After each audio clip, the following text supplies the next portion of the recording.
Yes, man.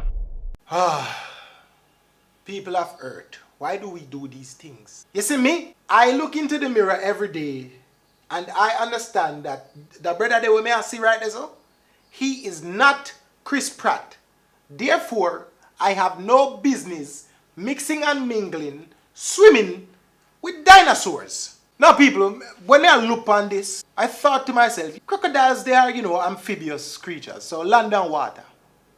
That pit was possibly dry when he just started off. But because of all the salivating that was done, because then attempt him with his food, put his food right there so in a tube, and he can't get to it. The years of salivation, all that saliva build up, and the pit is now full. Yeah, a spit, and a water them put down in there so.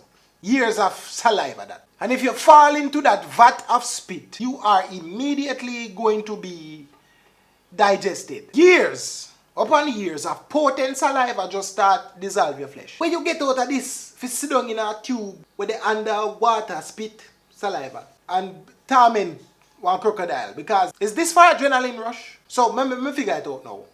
Uno do this for adrenaline rush and the crocodile do it for having a fetish of having its food right there but not being able to get it.